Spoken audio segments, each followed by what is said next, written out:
Doctor Muzammil, doctor Adil Ahmad, doctor Shaheen, doctor Moinuddin Syed, doctor Mohammad Umar.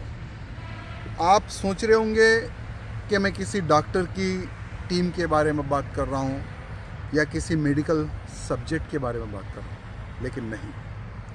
कल रात को जहाँ लाल किले के आसपास में जो बम धमाका हुआ था, जिसमें 12 निर्दोष लोग मारे गए और कईयों लोग घायल हुए, वहाँ ब्लास्ट करने वाले इन्हीं डॉक्टरों का नाम आ रहा है।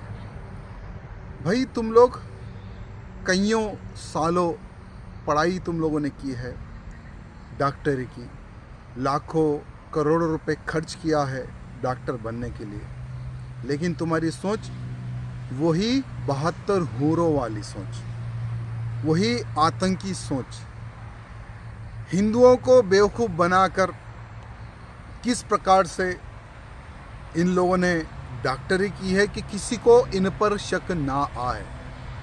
आज एक डॉक्टर बनकर इतना बड़ा ब्लास्ट इन्होंने किया है। मैं हमारे गृह मंत्री जी से यहाँ निवेदन करना चाहता हूँ, इनकी डॉक्टरी के पीरियड में कहाँ कहाँ पर इन्होंने किन किन हॉस्पिटलों में इन्होंने नौकरी की है, कहाँ कहाँ पर इन लोगों ने प्राइवेट हॉस्पिटल खोले हैं, किन किन लोगों ने इनके हाथों से इलाज लिया है, एक बार उसकी भी इंक्वायरी की जाए। और इनको फाइनेंशियली, फिजिकली कौन लोग सहयोग करते थे, उनकी तो बहुत ही अच्छे से इंक्वायरी हमारे अमित शाह जी कर रहे हैं। लेकिन सोचने वाली बात यहाँ है कि एक डॉक्टर होकर आतंकी सोच, एक डॉक्टर होकर वही 72 हूरों वाली सोच, यहाँ आने वाले समय में हमारे भारत देश के लिए एक बहुत बड़ा खतरा है।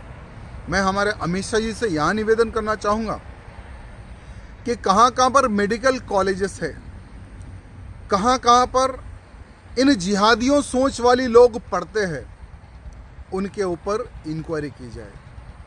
कहाँ कहाँ पर मुस्लिमों के नाम पर मेडिकल कॉलेज खुले हुए हैं, उन तमाम मेडिकल कॉलेज की भी इंक्वायरी की जाए और पढ़ने वालों की सोच किस प्रकार से है उसके ऊपर भी इंक्वायरी की जाए।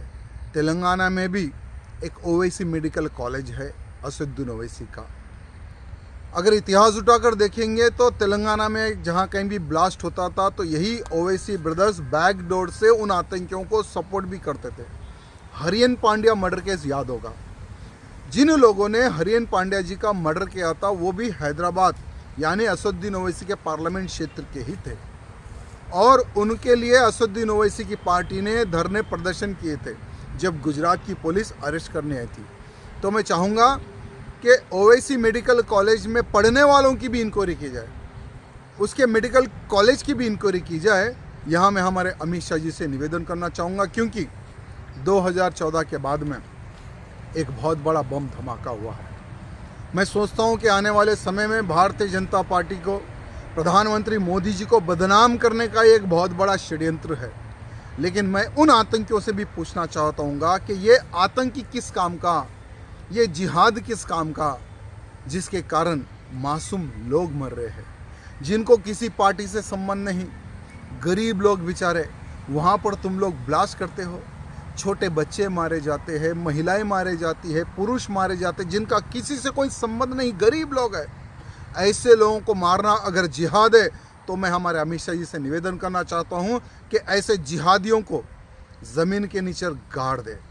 और मैं अमित शाह जी से निवेदन करना चाहता हूं कि ऐसे जिहादियों के परिवारों को भारत देश से निकाला जाए, क्योंकि जब तक पनिशमेंट कोई बड़ा नहीं होगा ना, तो ये आतंकी पता है क्या सोचेंगे कि भाई मैं जिहाद के लिए मरूंगा, मैं 72 हूरों के लिए मरूंगा, मेरा परिवार को तो फाइनेंशियली, फिजिकली उन इस्लामिक देशों से तो फाइनेंशियली सपोर्ट मिलता रहेगा। ये इनकी सोच है। तो अमित शाह से निवेदन करना चाहूँगा, जो भी आतंकी अगर आतंकी रास्ते पर जाता है, भारत में अगर बम ब्लास्ट करता है, तो उसके पूरे परिवार को उठाकर या पाकिस्तान भेजे या जेल भेजे। यहाँ मैं हमारे अमित शाह से निवेदन करना चाहूँगा।